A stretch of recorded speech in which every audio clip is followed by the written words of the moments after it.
afternoon, everyone. Good afternoon. Welcome to the Columbus Metropolitan Club. I'm Ellen Block, a director at Vertiv. I'm also proud to serve as a member of the CMC Board of Trustees.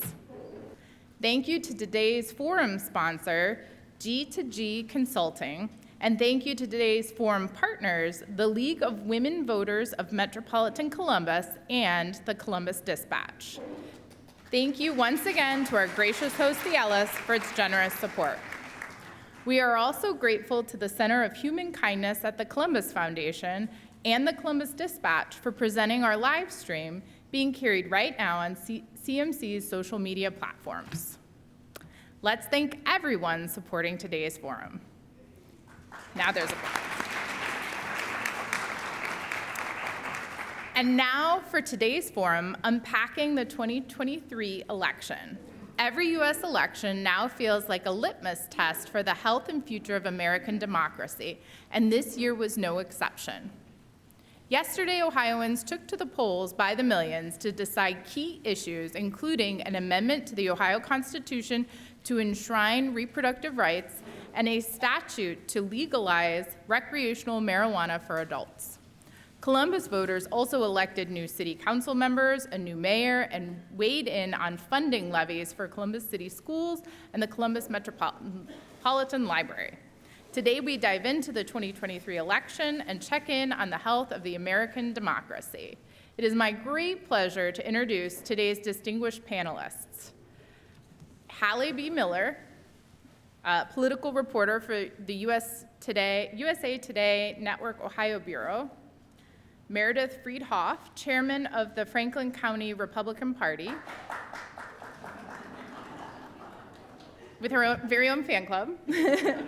Wendy Smooth, are you ready for this title? This is amazing. Ph.D. professor of women's gender and sexuality studies and senior vice provost for inclusive excellence at The Ohio State University. And Doug tells me she holds a Ph.D. in political science. Amazing. We also have Julie Womack, head of organizing for Red Wine and Blue. And our host, returning to CMC, Julie Carr Smyth, government and politics reporter for the Associated Press. You can read about all of today's panelists and their biographies by scanning the QR codes on your table. Julie, welcome back to CMC, and we look forward to today's conversation.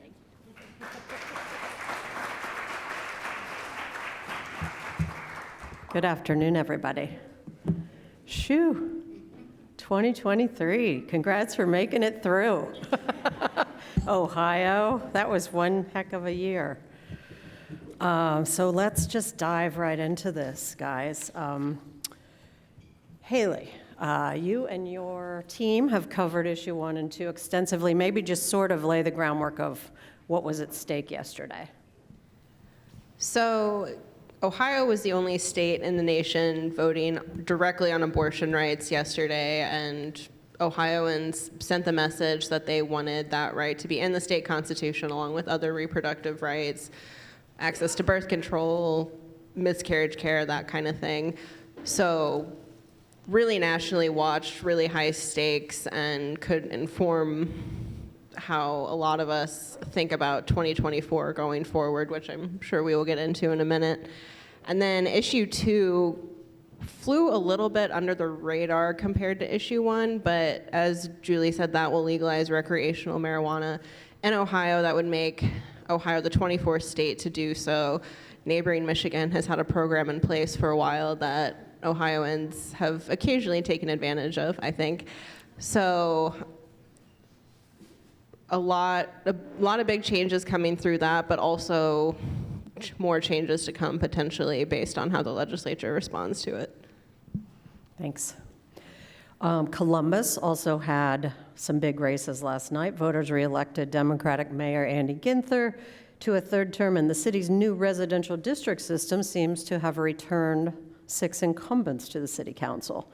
Who wants to speak to maybe what that has to say about how Columbus-ites feel about their city government?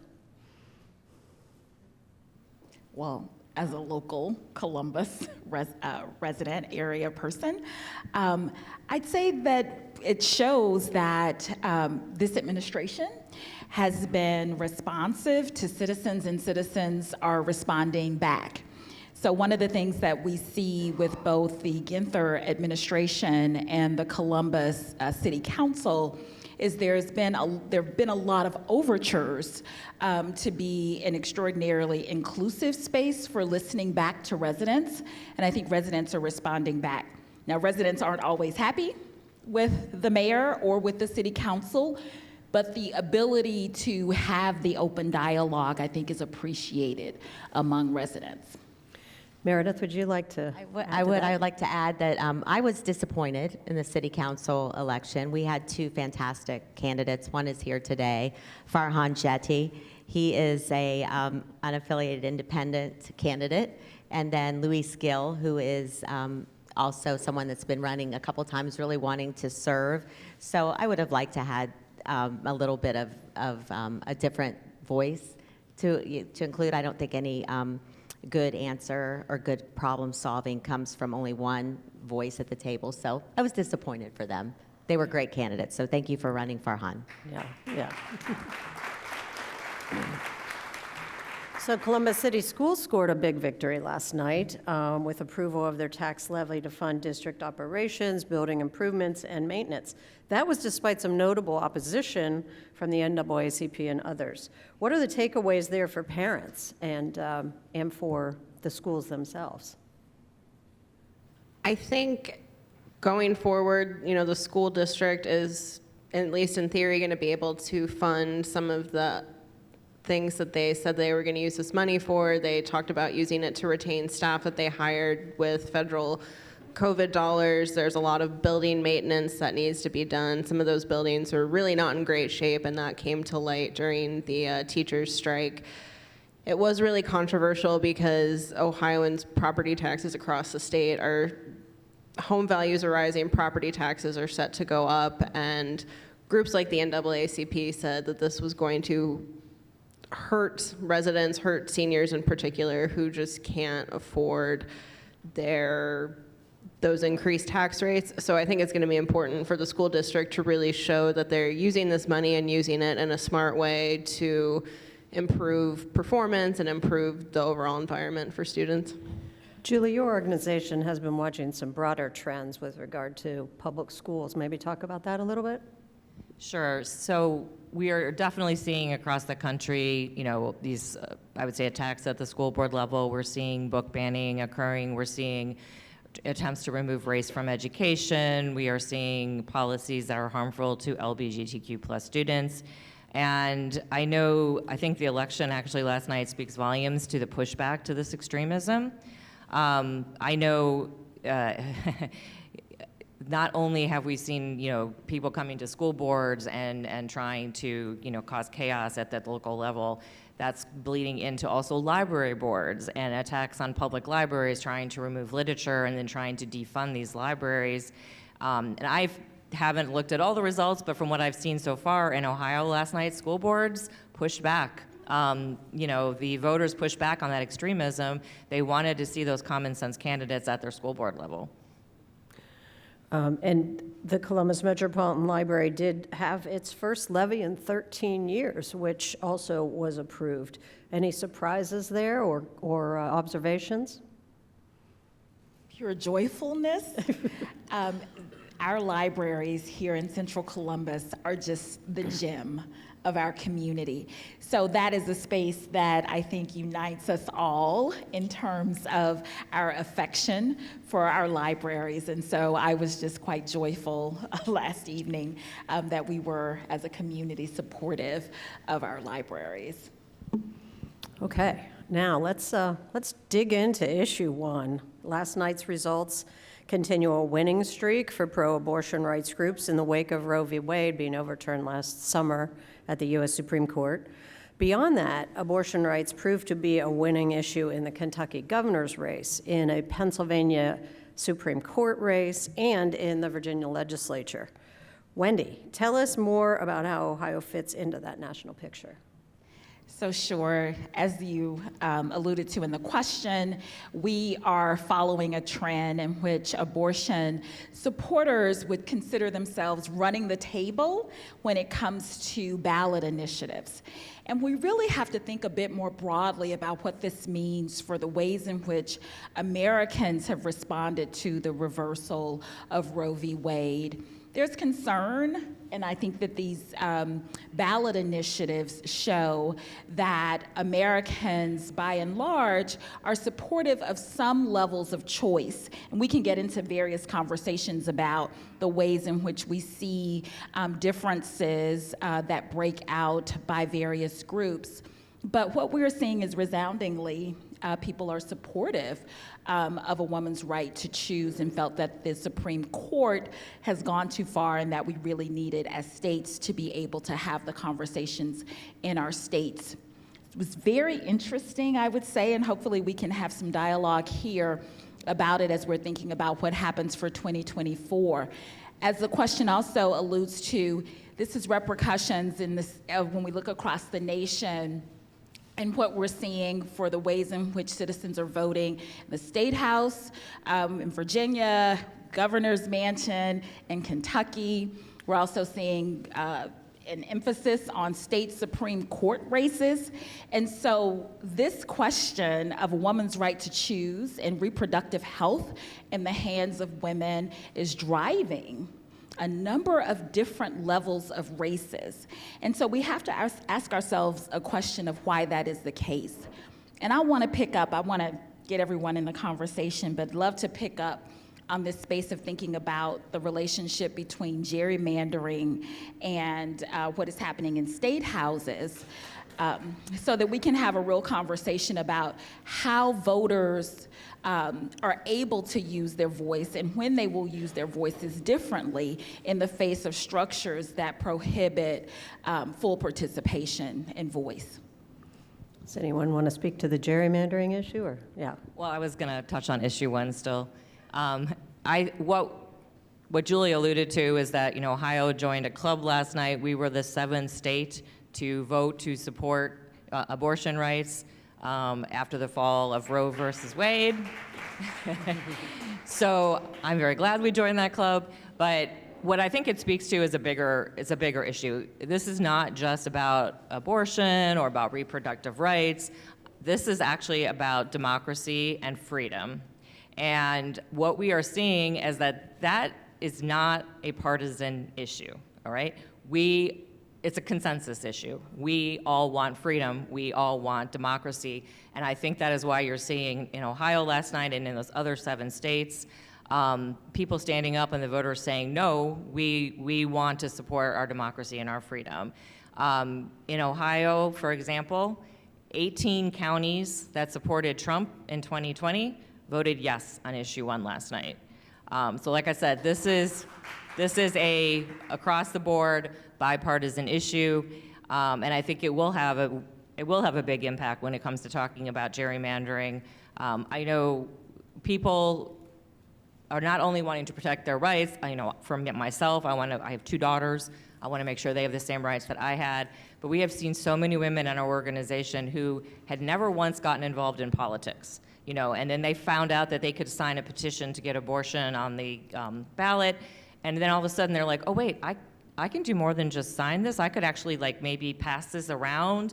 And then the next thing we know, we have these women who are running hubs out of their home for us to get petitions distributed. It's waking a lot of people up to the rights that we could lose and the freedoms that we could lose. So I was very heartened by what I think was people standing up for freedom and democracy yesterday. Okay, and Meredith, we saw a host of different messages on the no side, and last night we heard a lot of sorrow, disappointment from that side, as well as some defiance. But the messages ran from, this was about parental rights, this was about gender-related surgeries, late-term abortions. There was even one that tried to appeal to voters by saying both Donald Trump and Joe Biden are against late-term abortions, 2 of the most unpopular politicians in the United States. So I don't know that worked. But we also saw the DeWines come out in an ad that I think was effective with some. I'm just wondering, if you think, which of those messaging strategies do you think resonated with opponents and what we might see carry through in 2024? I think that, the victories and losses have consequences. And to learn from a victory and learn from a loss is important. And right now, obviously, I'm disappointed about what happened with that. Last night, I supported voting no on issue 1 for several reasons. And the most important thing, I think, now is the issue 1 yes voters assured us that they are not going to promote late-term abortions, which 89% of Ohioans are against, and they are not going to go after parental rights, to have the authority to give consent to your child for medical procedures when they're underage. So I think that with that victory comes the accountability that we hold them to, that we're seeing what's happening in Michigan right now. Governor Whitmer is trying to repeal late-term abortions from their constitution and she's saying that's to ban partial birth abortions is unconstitutional. And that Michigan assured those folks that they were not going to do that. And as Ohioans, I want to do better. I want to make sure that the promises that were made to the yes voters are kept. And lastly, it would be my goal for us to focus on some positive things in this. I wish that no woman ever felt that her life would get better by aborting her child. I wish that every woman could take care of their child. I wish that, and I understand bodily autonomy, I understand everything else that goes with that. But in this day and age and of course I support contraception, and of course I support miscarriage care, I support all of that, all of us do. But I would like to see, and we're not, we talk a lot about rape and incest. That's another exception that's very important to people. Why in a society are we still dealing with rape and incest? And what are we doing about that anger against women, that hatred against women, and the mental illness that causes that? I would like to see our legislature focus on some solutions to these problems that making women victims. Thanks. So both sides accuse the other of peddling misinformation throughout this campaign. SBA Pro-Life America accused their rivals of running a campaign of fear with support from a left-wing media machine that acted as Planned Parenthood's PR department. During a briefing this morning, anti-abortion groups said the opposition ran a campaign of deception supported by Ohio's Republican establishment. Let's try to pull that apart. Haley, do you think Ohio voters were deceived, or is there something going on here? I think people are always distorting the truth during campaigns, and this certainly was no exception.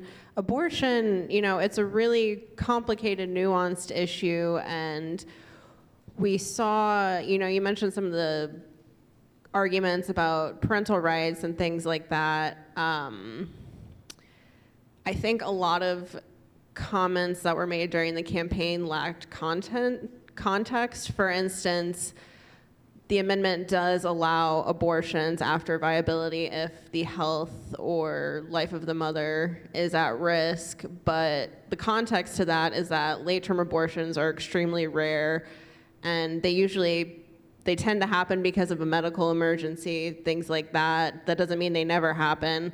So I think having a more robust discussion that reflected a lot of the nuances of this issue would have been a benefit to all Ohio voters on both sides of this, and that's hard to do in a 30-second campaign ad, and we all know that Ohio law essentially lets any campaign on any side of an issue essentially lie on the airwaves if they want to, and they can get away with it, so. And I guess I would have to disagree that we were a PR machine for anybody. Ohio abortion statistics showed 0 abortions past 25 weeks in the last 4 years, only 4 in the last decade. And partial birth abortion is outlawed at the federal level. So those were some of the fact checks that I was reporting on, and they were very detailed in difficult stories to write because there are a lot of legal nuances here. And so I think we tried our best to inform people as we went through. So cheers to journalists. There you go. Some 24 abortion restrictions have been passed in Ohio in recent years, from the ban on most abortions after the fetal cardiac activity, the 24-hour notification requirement, bans on D&E procedures, and abortions in the event of Down syndrome diagnoses. What do we know about where the legal fights on those will go next? Well, just in general, we're going to see a lot of lawsuits over the next year or so, because what's going to happen now is abortion rights advocates are going to have to take the laws on Ohio's books that restrict abortion and put them before a court and let the court interpret how they apply under the new constitutional amendment. That's where we're going to see parental rights likely come up if if abortion rights advocates do choose to take the parental rights law to court, a judge and possibly the Ohio Supreme Court's ultimately going to decide if children are allowed broad rights under this amendment. But there are going to be other things like the 6-week ban, which is already before the Ohio Supreme Court, so it's possible that's likely going to be one of the first things that's decided. The Ohio Supreme Court has more or less been waiting for this election to take action on that case. Yeah, in the interest of time, I'm going to move on to issue 2. The proposed law, which passed handily yesterday, calls for allowing Ohioans aged 21 and older to possess 2.5 ounces of cannabis in any form except extract and 15 grams of extract. They could also grow up to 6 plants individually and no more than 12 in a household. We heard last night from legislative leaders who are Republicans that they will revisit that law. It is an initiated statute, not a constitutional amendment, and so both the House Speaker, Jason Stevens, and the Senate President, Matt Huffman, have said there are things they would like to revisit with that before it becomes law, including the taxation provisions, maybe the THC levels and limits that are in it. I wanted to go to Julie and just ask, do you think Republicans run the risk of acting too boldly given the outcomes they saw from voters in August and yesterday? Like I said earlier, I think the voters rejected extremism. Unfortunately, there was a lot of disinformation, and a lot of it was coming from the government itself, and I think that voters saw that. We saw voters doing their research. We saw, what people were out there making on Google and searching, reading news articles, trying to get information, coming to websites like ours, to get that information. I think they were informed, and in terms of protecting their freedom, what they saw was that the government was the source of a lot of this disinformation. And, that just spoke volumes to the fact that they want to make sure that they're the ones in charge of protecting their freedoms. So I think there will be a continuation, from the Republican side of some of these extremist tactics. I don't think that that's going to stop. We have seen, passing a 6-week abortion ban. We have seen other things in the state of Ohio that the constituents last night showed that they were not in support of. So I don't think that is going to stop, but the voters, I do trust, and I do think that they are standing up and saying no to that is not what they want to see. Let's get back, go ahead, Meredith. Back to what you asked about issue 2. I have a personal feeling about that because I lost my first marriage to drug addiction, which started with marijuana and escalated.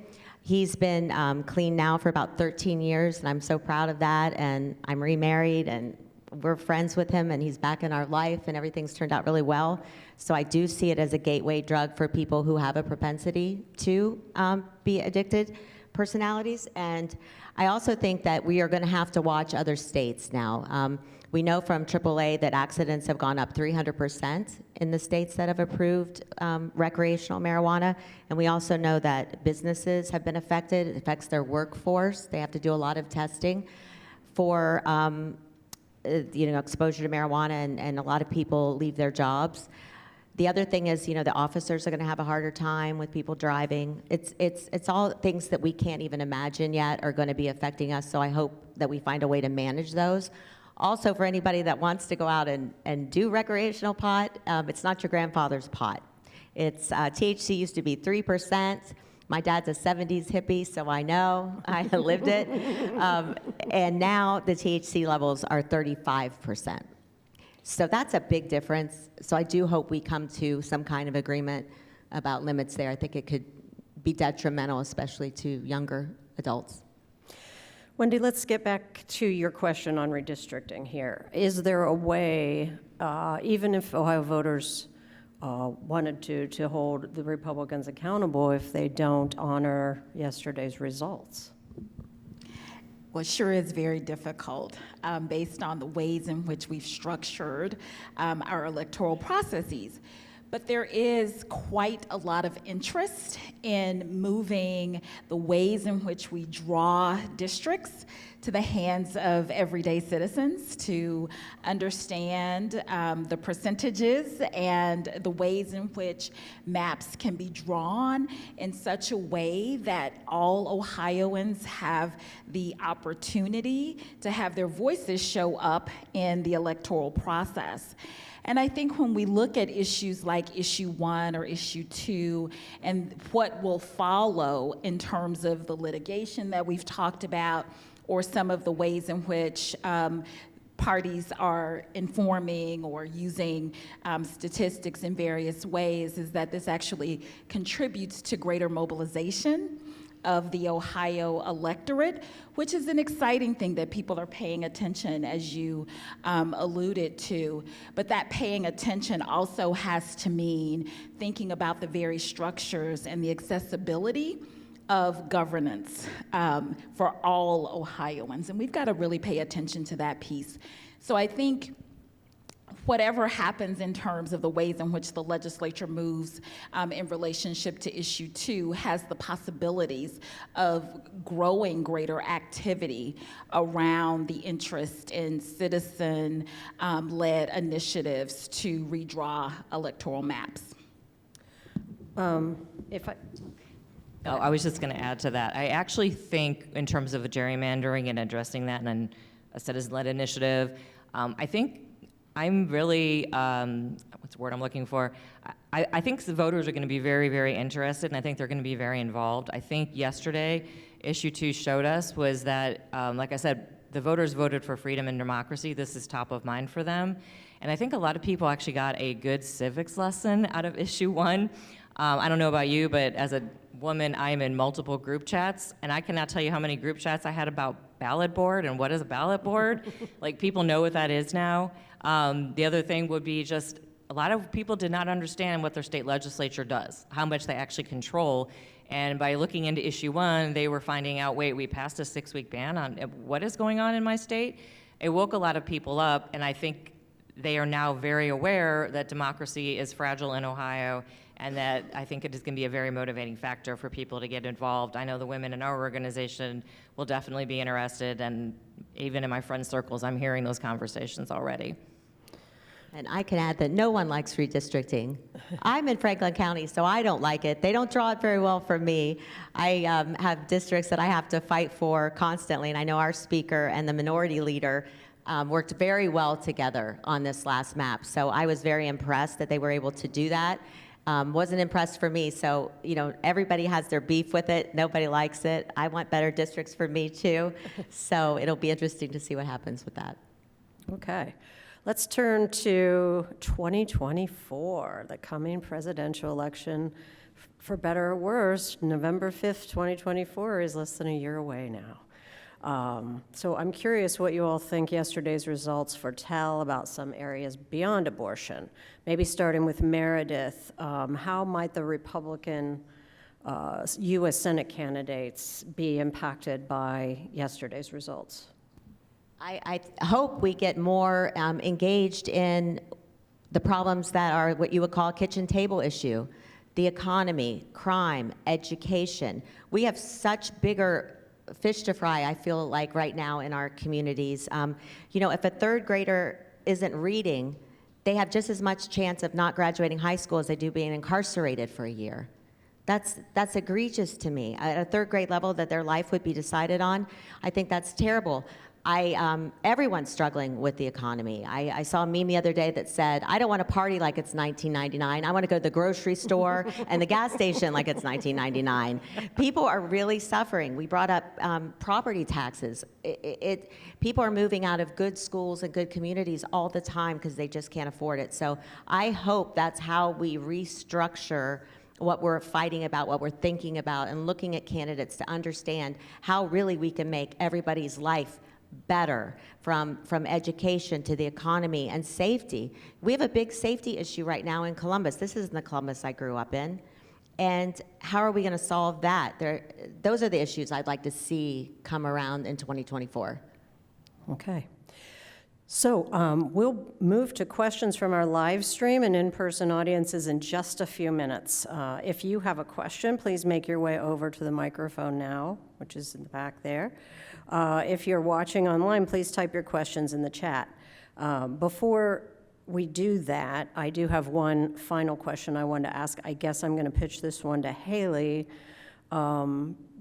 What do you think yesterday and this year, 2023, said about the political dynamic in Ohio? We have heard for the last couple cycles, Donald Trump won this state with wide, impressive margins. Are we still no longer a bellwether state, or is our bell swinging back, or what's happening? It's been a weird year. I think if you look at yesterday's election in August, the thing that these elections had in common is that Ohioans on both sides of the aisle saw what they perceived as efforts to restrict their choice, restrict their freedom, restrict their ability to sort of participate in democracy, and they did not like that. In August, they rejected the proposed amendment to make it harder to amend the Constitution. That had support from Republicans and Democrats. Issue 1 and Issue 2 yesterday had support from Republicans and Democrats. But I think you can't take this year's elections and look ahead to 2024 and say Joe Biden and Sherrod Brown are going to have a super easy year.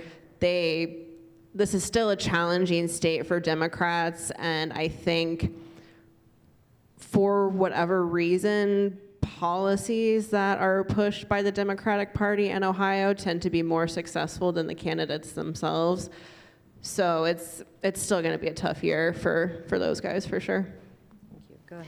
If I could, so I wanted to go back to the previous question about where we see things moving.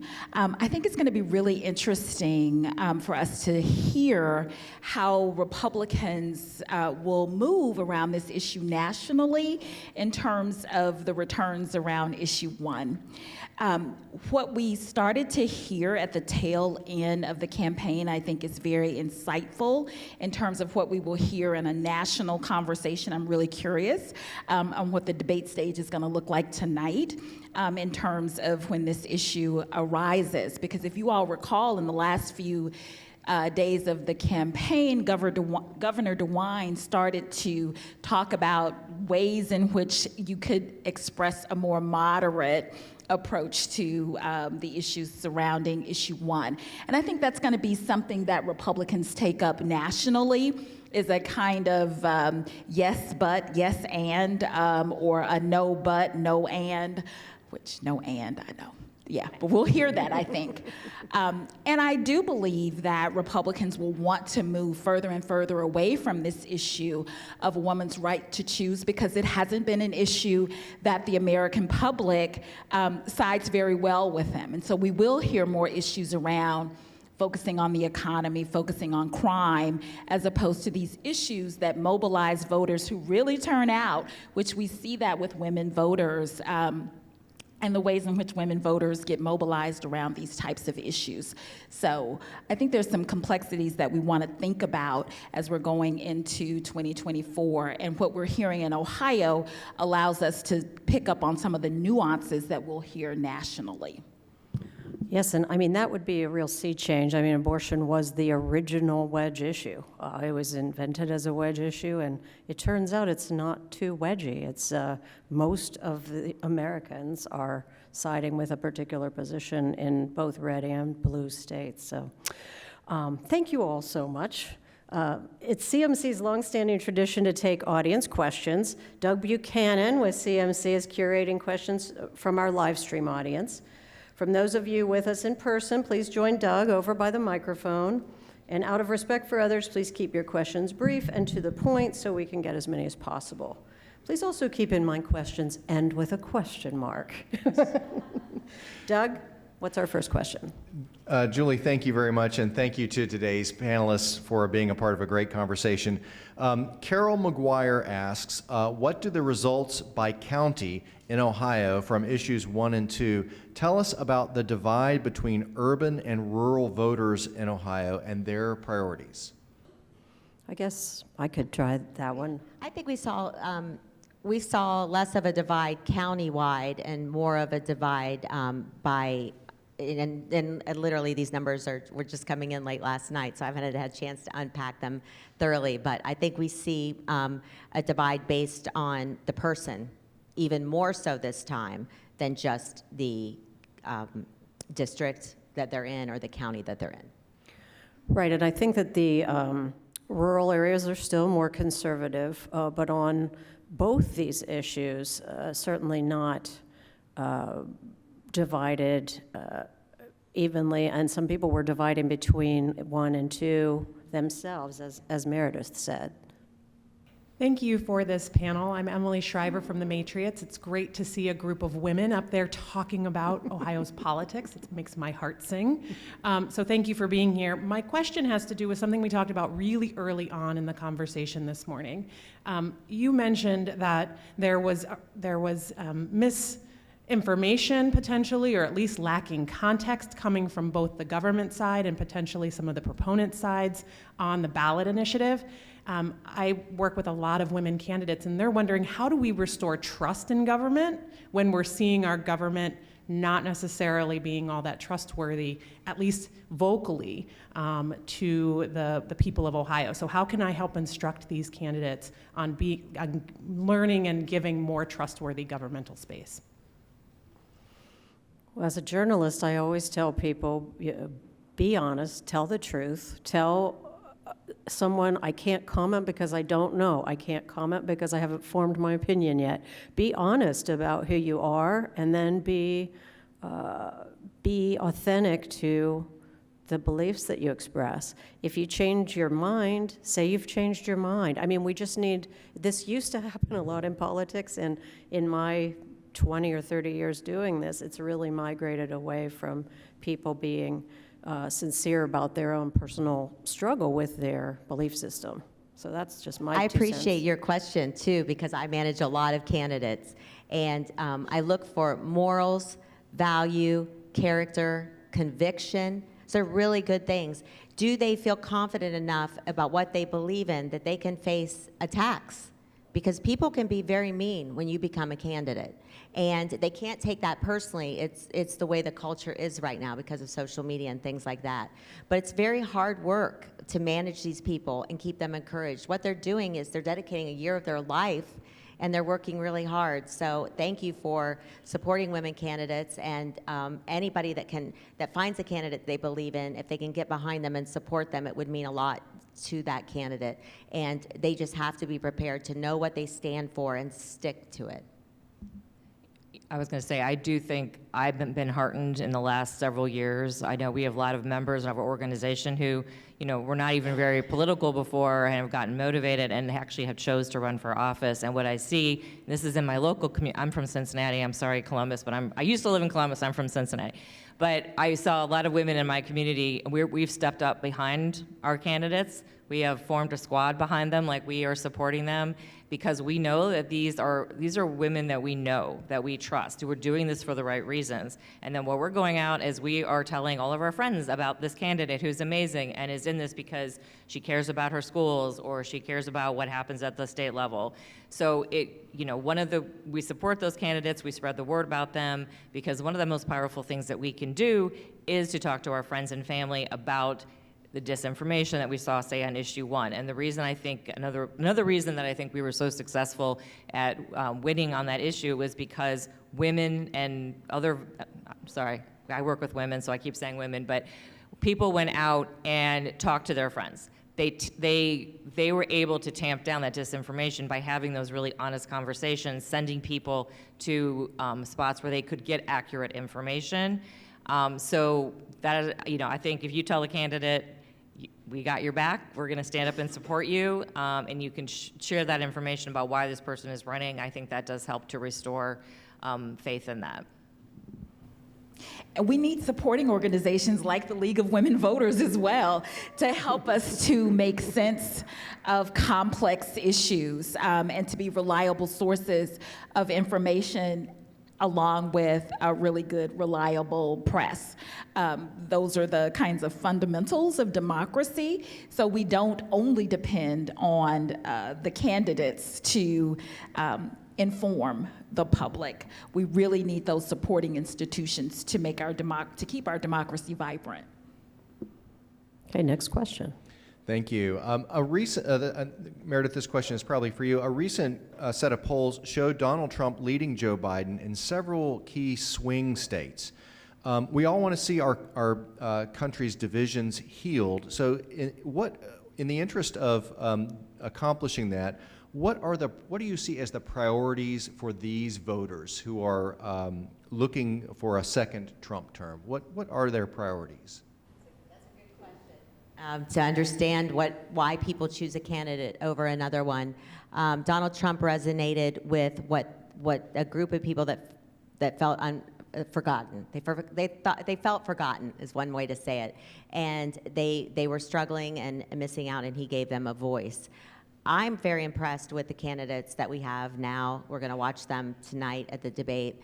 We've got a lot of good choices to make, and I can't decide or make that decision of why other people choose him over another candidate. But one thing that I think that's been brought up here several times is distrust in the government. There's a lot of distrust out there. There's distrust among groups. There's distrust. A lot of people don't trust the media anymore.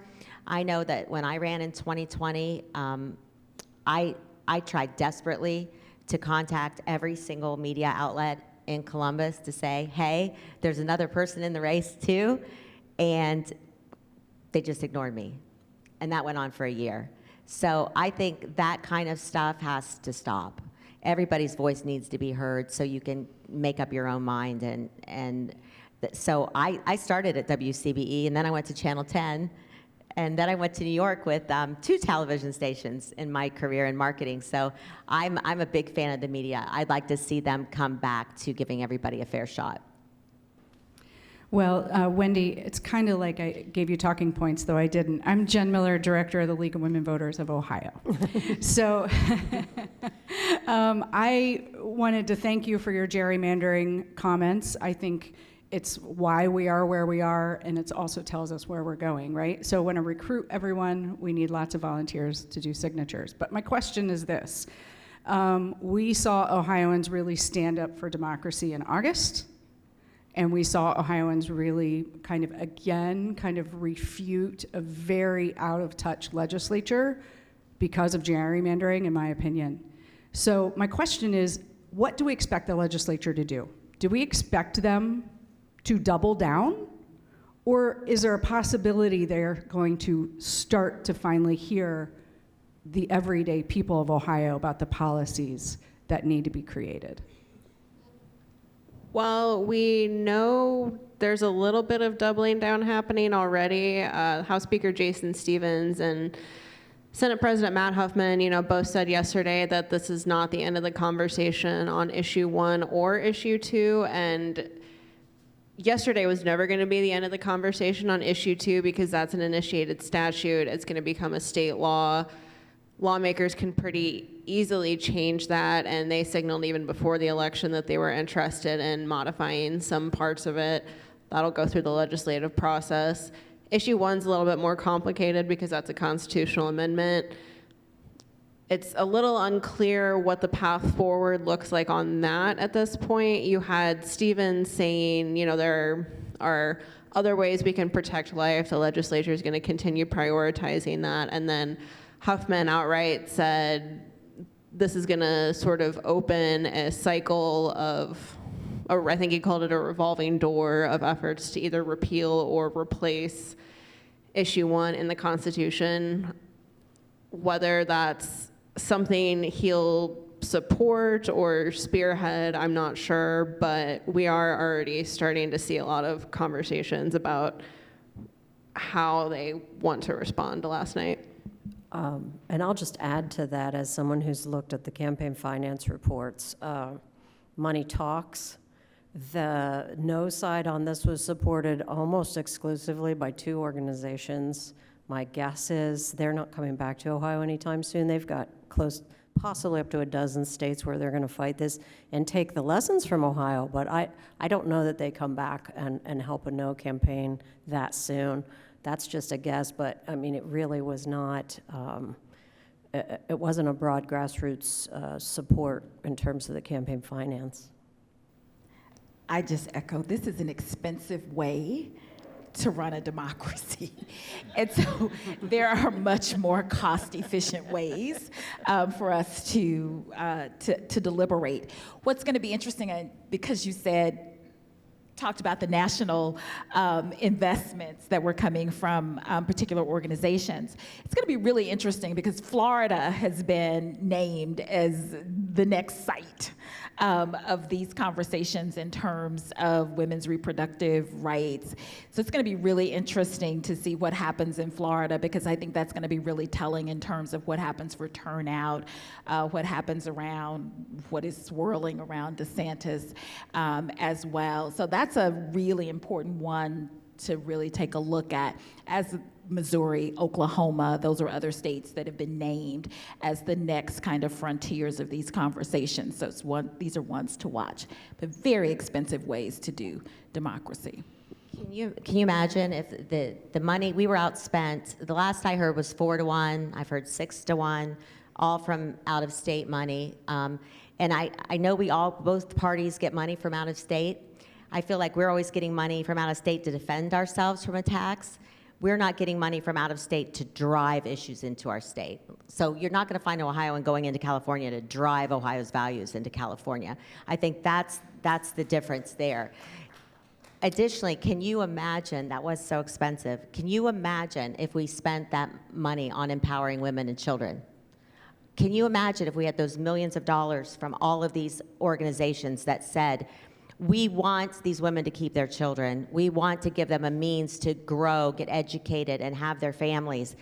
That, some kind of marketing campaign, a messaging campaign to keep 2-parent households together, whatever those parents look like, just so those children have someone to raise them up and give them support. I was raised by a single mom. I know how hard it is. She had to give me to my grandparents when I started kindergarten because she worked 3 jobs. And if I didn't have that, I'd be in a really bad situation. So I wish that money was spent in better ways. Yeah, I will say that, our August election was pretty much the Republicans advanced that issue. So to that extent, that got some outside money as well. Yeah. Next question. Thank you. Hart Williams asks, speaking of money, issue 2 passing should create extra revenue for the state of Ohio. What kinds of resources, especially concerning issue 1, and I guess the issues are associated with issue 1, what would you like to see that revenue support? I'll just say real quick what the revenue is designed to support right now, and then I can let others weigh in with their thoughts.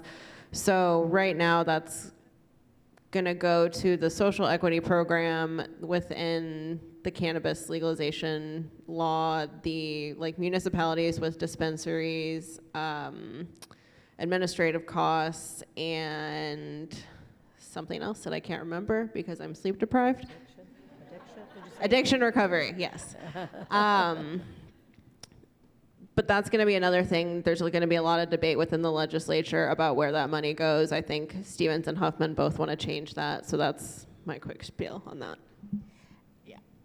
So I'll just add, we're talking anywhere from estimates of $260 to $300 million in new revenue for the state. So we are talking about a sizable amount of money. And one of the things that was really interesting was immediately to hear the state legislature want to move away from the investments in jobs and social justice, which in the current configuration on what voters voted on last night, a component of that was to fund social justice initiatives and jobs. And so we want to be really thoughtful and really listen closely as our legislators are saying that they are going to move away from or interested in moving away from the will of the people. Well, everyone, I wish I had more time, but I'm getting the wrap-up signal from Doug. It goes like this. So I'm going to turn this back over to Ellen Block for some concluding remarks.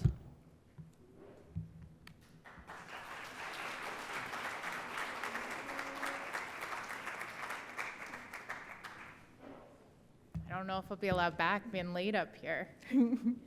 Well, everyone, I hope you found today's forum informative. I know I really enjoyed hearing the insights from our panel. Thank you so much to today's sponsor, G2G Consulting, and to today's partners, the League of Women Voters of Metropolitan Columbus and the Columbus Dispatch. And thank you to the Ellis for its support. We also want to thank our virtual seat patrons and the Center for Human Kindness at the Columbus Foundation and the Columbus Dispatch for presenting today's live stream.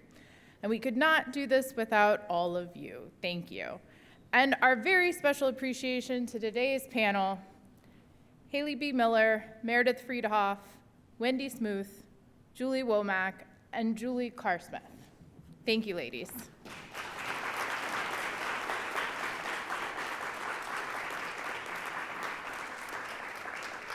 Please make plans now to attend next week's forum, Conquering Lung Cancer, right here at the Ellis. Thank you again, everyone, and have a great afternoon.